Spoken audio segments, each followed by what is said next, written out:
Welcome to math access.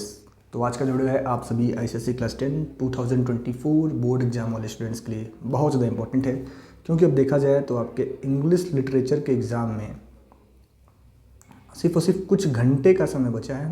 यानी मैं कह सकता हूँ कि अब आपके पास और 15-16 घंटे ही बचे हैं। इसके बाद से आपका कहीं ना कहीं इंग्लिश लिटरेचर का एग्ज़ाम है। तो आज का जो वीडियो है ये आपका लास्ट मिनट स्टडी टिप्स है कि आपको क्या कुछ करना चाहिए अपने इंग्लिश लिटरेचर के एग्ज़ाम के दिन। ठीक है, तो सबसे पहला हम लोग बात करेंगे टाइम मैनेजमेंट को लेके, क्योंकि देखो बाकी सब कुछ तो आपको बताया जा चुका होगा, बहुत सारे टीचर लोग पढ़ा भी रहे हैं। तो आज के वीडियो में हम लोग मेन डिस्कस करने वाले हैं कि आप कैसे अपने एग्जामिनेशन हॉल में गिवन टाइम इंटरवल्स के अंदर अपने क्वेश्चन पेपर को सॉल्व करेंगे। क्या कुछ आपका एग्ज़ाम हॉल का स्ट्रेटजी होना चाहिए, कैसे आप टाइम मैनेज करोगे। तो देखो आप सभी को पता होगा कि आपको रीडिंग का टाइम मिलता है। रीडिंग का 15 मिनट्स का समय आपको दिया जाता है। ठीक है, इस 15 मिनट का अगर आप बेस्ट यूज कर पाओगे, अगर आप इसको यूटिलाइज़ कर सकते हो, अगर आप इसको बेस्ट तरीके से यूटिलाइज़ कर सकते हो, तो कहीं ना कहीं आप अपने गेम में एक कदम आगे होगे। यानी अगर आप इस 15 मिनट को सिर्फ इधर उधर देखने में गवा दिए, क्वेश्चन पेपर को सिर्फ पलटने में गवा दिए, तो आप अपना बहुत बड़ा लॉस कर रहे हो। ठीक है, तो देखो आपको इस 15 मिनट के गैप को कैसे यूटिलाइज़ करना चाहिए, ये इसी पे हम लोग बात करेंगे। आपको मेन करना क्या है, इस 15 मिनट्स के गैप में आपको दो काम कर लेने हैं। फर्स्ट क्या करना है आपको, सबसे पहला काम कि आपको ये डिसाइड कर लेना है कि जो आपका सेक्शन बी, सी और डी है, इनमें से आप कौन से सेक्शन में से दो क्वेश्चन अटेम्प्ट करने वाले हो। क्योंकि आपको पता है कि सेक्शन बी में से भी आपको एक क्वेश्चन करने हैं, सी में से भी आपको एक क्वेश्चन करने हैं और डी में से भी आपको एक क्वेश्चन करने हैं। लेकिन एक सेक्शन इसमें से आपको ऐसा सेलेक्ट करना है जिसमें से आपको दो क्वेश्चन अटेम्प्ट करने हैं। ठीक है, तो आप इन पहले 15 मिनट्स में ही आपको 100% श्योर हो जाना है, कंफर्म हो जाना है कि वह कौन सा क्वेश्चन है या फिर कौन सा पार्ट है, पोएम है, शॉर्ट स्टोरी है या फिर मर्चेंट ऑफ वेनिस है, किसमें से मैं दो क्वेश्चन अटेम्प्ट करूँगा। ये आपको पहले 15 मिनट्स में डिसाइड कर लेना है।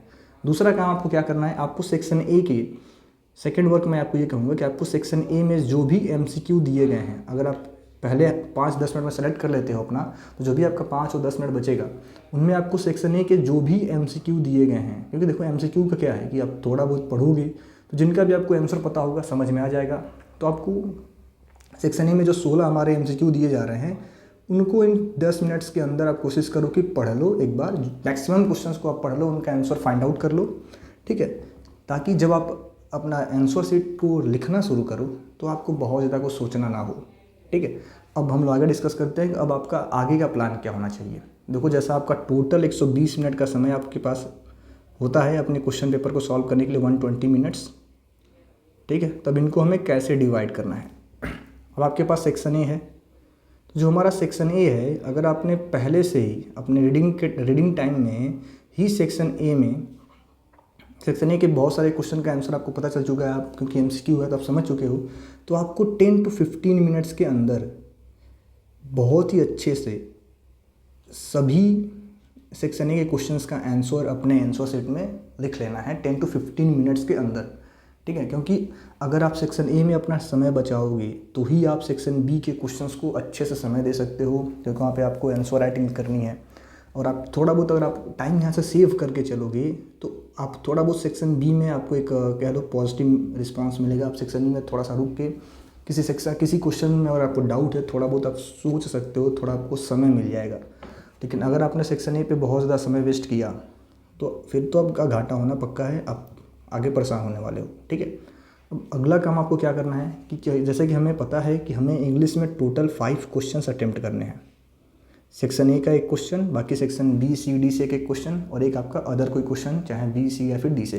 तो टोटल 5 क्वेश्चन हमें अटेम्प्ट करने हैं। तो मैं आपको रिकमेंडेड करना चाहूँगा कि आप हर एक क्वेश्चन के लिए section B, section C and section D,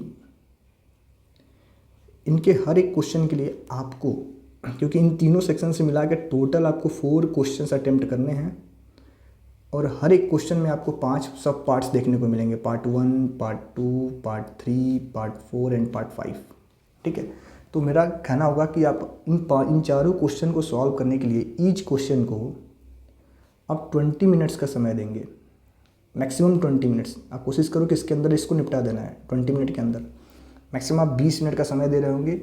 और जो हमारे हर एक क्वेश्चन के 5 पार्ट हैं, इन ईच पार्ट के लिए आप मैक्सिमम 4 मिनट्स का समय दोगे। 4 to 5 मिनट्स के अंदर अपने हर पार्ट को आप कंप्लीट कर रहे होगे, ठीक है। और जैसा कि आपका हर एक क्वेश्चन, ये जो 5 पार्ट होंगे आपके, हर एक जो पार्ट होंगे हमारे, हर एक क्वेश्चन 3-4 मार्क के होंगे, 3-3 मार्क्स के होंगे, या फिर 4-4 मार्क्स के होंगे, कोई 3-3 करके, कोई 4-4 होंगे, ऐसा कुछ होगा। तो मैक्सिमम आप हर एक क्वेश्चन में 6 to 7 लाइन्स का आंसर लिख रहे होगे। तो मैक्सिमम हद से ज़्यादा 8 लाइन का आंसर लिखो, उससे ज़्यादा मत लिखो, क्योंकि ज़्यादा लिखोगे तो आपका समय बर्बाद होगा, ठीक है। तो आपको ये सब चीज़ें करना है कि मैक्सिमम टाइम हमें नहीं देना, आपका यही स्ट्रेटजी होना चाहिए। अगर आपके हाल में वॉच लगा तो अच्छी बात है, वॉच नहीं है तो आप अपने साथ घड़ी लेके जाओ, कुछ भी करके अपना टाइम देखने का आपके पास जरिया होना चाहिए। और आप जो मैंने टाइम इंटरवल बताया, इसी टाइम इंटरवल में अपने क्वेश्चन पेपर को अगर अटेम्प्ट करोगे तो आपको लास्ट में थोड़ा बहुत पेपर रिवाइज करने का भी समय मिल जाएगा, और आपका पेपर बहुत अच्छे से गिवन टाइम इंटरवल में 80 out of 80 मार्क्स का सॉल्व हो जाएगा, ठीक है। और हम लोग कुछ टिप्स के बारे में बात करेंगे कि आपको अपने आंसर्स किस तरीके से लिखना चाहिए। कुछ कह लो इंपॉर्टेंट पॉइंट्स हैं हमारे, जो आपको जानना चाहिए, की पॉइंट्स कह सकते हो इनको आप। तो इस की पॉइंट्स में मेरा सबसे पहला आप सभी को यही कहना होगा कि जो भी आप आंसर लिखें उसमें right keywords in your answer. हरदम आप जब भी आंसर लिखने जाओ उस आंसर्स में कीवर्ड्स का यूज ज़रूर करो, क्योंकि अगर आप कीवर्ड्स का यूज करोगे तो कहीं ना कहीं एग्जामिनर पे अच्छा इफेक्ट पड़ेगा और आपके मार्क्स अच्छे आने वाले हैं। तो write keywords in each answer. Second important point आपके लिए मैं क्या बताना चाहूँगा कि study all chapters for MCQ। अभी भी आपको पास study all chapters for MCQ, सभी चैप्टर्स को पढ़ो आप MCQ सॉल्व करने के लिए।